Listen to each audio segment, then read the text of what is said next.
Christmas کی تاریخ۔ Christmas کیا ہے، اس کا آغاز کیسے ہوا، عیسائی اس کو کیوں مناتے ہیں، کرسمس ٹری کی حقیقت کیا ہے، یہ سب کچھ جانیں گے آج کی اس ویڈیو میں۔ کرسمس نہ صرف دنیا میں عیسائیوں کا مذہبی تہوار ہے بلکہ تجارتی لحاظ سے بھی اس کی بہت اہمیت ہے۔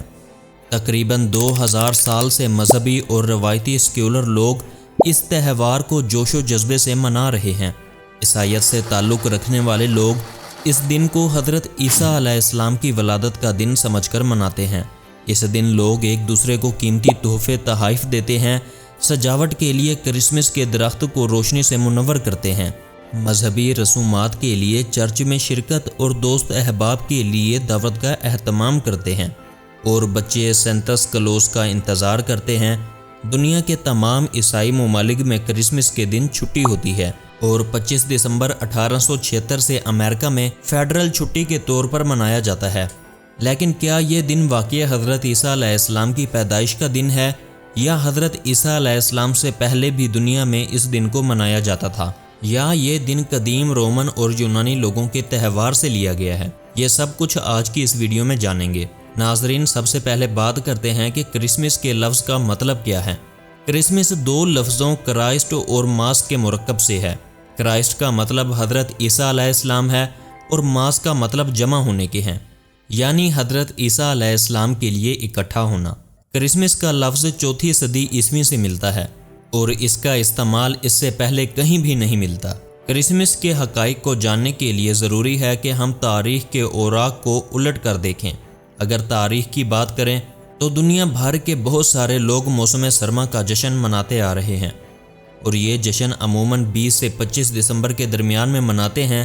عیسائیوں کے ان ممالک میں سردیوں میں اکثر بہت زیادہ سردی پڑتی ہے، اور اس کے ساتھ سردی اپنے ساتھ کئی اور عذاب لے کر بھی آتی ہے، اور اس میں بہت سارے لوگوں کی موت بھی واقع ہو جاتی ہے۔ قدیم پیگن لوگ اس وجہ سے سورج نکلنے کے لیے جشن منایا کرتے تھے۔ اس مقصد کے لیے لوگ لکڑیوں کے بڑے بڑے گٹھے جمع کرتے اور ان کو جلاتے تھے۔ لوگ اس آگ کے بجھنے تک ایک دوسرے کی دعوت کرتے تھے، اور بعض اوقات اس آگ کو بجھنے کے لیے 12 دن لگ جاتے تھے۔ دسمبر کے آخری دنوں میں اس کو منانے کا اچھا وقت ہوتا تھا، اور اس دوران یہ اپنے مویشیوں کو ذبح بھی کرتے تھے تاکہ آنے والے دنوں میں ان کو سردیوں میں چارہ نہ ڈالنا پڑے۔ اور بہت سارے لوگوں کے لیے سال میں ایک یہی مہینہ ہوتا تھا جس میں ان کو گوشت میسر ہوتا تھا، اور سال کے اسی مہینے میں ان کی شراب پینے کے لیے تیار ہو جاتی تھی۔ اسی طرح جرمنی میں لوگ اپنے دیوتا اوڈین کے لیے سردیوں میں یہ تہوار مناتے تھے۔ یہ لوگ اس اوڈین سے بہت پیار کرتے تھے کیونکہ ان کا عقیدہ تھا کہ اوڈین رات کو ان کے اعمال لے کر آسمان میں اڑتا ہے، اور وہ اس بات کا فیصلہ کرتا ہے کہ کس کو سزا دینی ہے اور کس کو خوشی دینی ہے۔ اس کے ڈر کی وجہ سے زیادہ تر لوگ اپنے گھروں کے اندر ہی رہتے تھے۔ اگرچہ روم میں اتنی سردی نہیں پڑتی تھی، لیکن پھر بھی وہاں کے لوگ سیٹرن کی یاد میں ایک تہوار منعقد کرتے تھے۔ سیٹرن اہل روم کے عقیدے کے مطابق فصلوں اور کاشتکاری کا دیوتا تھا۔ اس تہوار میں وہ رنگ رلیاں مناتے اور آگ کے الاؤ جلاتے تھے۔ عیسائی کے ابتدائی دنوں میں عیسائی صرف ایسٹر کا تہوار ہی مناتے تھے، جبکہ حضرت عیسیٰ کا ولادت کا دن نہیں منایا جاتا تھا، کیونکہ بائبل میں ان کی پیدائش کا دن نہیں ملتا۔ کچھ شہادتوں کے مطابق ان کی پیدائش موسم بہار میں ہوئی تھی۔ اس مسئلے کے لیے ان کے پادریوں میں شدید اختلاف پایا جاتا ہے۔ رومن کیتھولک اور پروٹسٹنٹ ان کی ولادت کو 25 دسمبر کے دن مناتے ہیں، جبکہ مشرقی آرتھوڈکس 6 جنوری کو اور آرمینی کلیسا 19 جنوری کو مناتے ہیں۔ 4 صدی میں چرچ کے حکام نے ان کی ولادت کا دن تہوار کی شکل میں منانا شروع کر دیا۔ چنانچہ پوپ جونس اول نے 25 دسمبر کو ان کی ولادت کے دن کے طور پر مختص کیا۔ عام طور پر لوگ اس بات پر یقین رکھتے ہیں کہ یہ 25 دسمبر کے دن کے پیچھے جو مقصد کار فرما تھا وہ بیگن کی رسومات کو کرسمس کی رسومات میں مدغم کرنا تھا۔ چنانچہ دسمبر میں ہونے والے ان تہواروں نے آپس میں مدغم ہو کر کرسمس کی شکل اختیار کی۔ یہ تہوار پہلے کرب و جوار میں مشہور ہوا، پھر 432 عیسوی میں یہ مصر تک پھیل گیا، اور 6 صدی کے اختتام تک یہ تہوار انگلینڈ تک، اور 8ویں صدی تک یہ باقی ممالک تک پہنچ گیا۔ آج بھی یونان اور روس کے لوگ اس دن کو 25 دسمبر سے 13 دن بعد مناتے ہیں، اور اس بات کو مانا جاتا ہے کہ اسی دن 3 دانشور حضرت عیسیٰ علیہ السلام کو ملے تھے۔ کرسمس کے تہوار کو روایتی تہوار کے دن منانے کے فیصلے سے چرچ کے حکام کو یہ امید تھی اس تہوار کو سورج پرست اقوام میں مقبولیت حاصل ہوگی، لیکن یہ تہوار منانا کیسے ہے یہ احکامات نہیں دیے گئے تھے۔ وقت کے ساتھ ساتھ پیگن مذاہب کے اوپر عیسائیت نے جگہ لے لی تھی۔ کرسمس کے دن یہ لوگ چرچ میں جاتے تھے اور واپس آ کر شراب پیتے اور مست ہو جاتے تھے۔ غریب لوگ امیر لوگوں کے گھر جا کر کچے کھانے اور شراب کا مطالبہ کرتے تھے۔ 17ویں صدی میں یورپ میں کرسمس منانے کے تہوار میں تبدیلی آئی تھی۔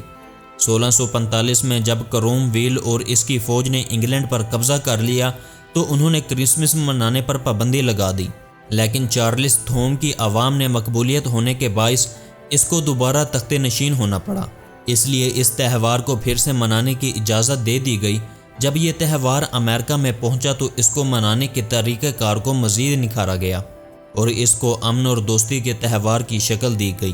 کرسمس ٹری کی بات کریں تو جہاں تک بات کرسمس کے درخت کو سجانے کی ہے تو زمانہ قدیم سے ہی اس سدا بہار درخت کی طاقت کو علامت سمجھا جاتا تھا۔ اہل روم اور شمالی یورپ کے باشندے اس درخت کی شاخوں کو تبرک کے طور پر گھروں میں سجاتے تھے، لیکن جدید کرسمس کے درخت کو سجانے کی رسم کا آغاز جرمنی سے ہوا، جہاں حضرت عیسیٰ علیہ السلام کی ولادت کا واقعہ ایک ٹپلو کی شکل میں ہوتا ہے، اور اس دوران اس درخت کو حضرت مریم علیہ السلام کا ساتھی بنا کر پیش کرتے ہیں، اور وہ اس بات کو بتاتے ہیں کہ کیسے حضرت مریم اپنے دکھ اور تنہائی کے وقت اس درخت کے پاس بیٹھ کر گزار دیتی تھی۔ اس درخت کو ایک سٹیج پر سجایا جاتا اور یہ رسم آہستہ آہستہ کرسمس ٹری کی شکل اختیار کر گئی، اور لوگ اس کو اپنے گھروں میں ہی سجاتے تھے۔ بہت عرصے تک اس درخت کی رسم صرف جرمنی تک رہی، لیکن 1847 میں ملکہ وکٹوریہ کا خاوند جرمنی گیا اور اس نے پہلی مرتبہ لوگوں کو کرسمس کا درخت بناتے اور سجاتے دیکھا۔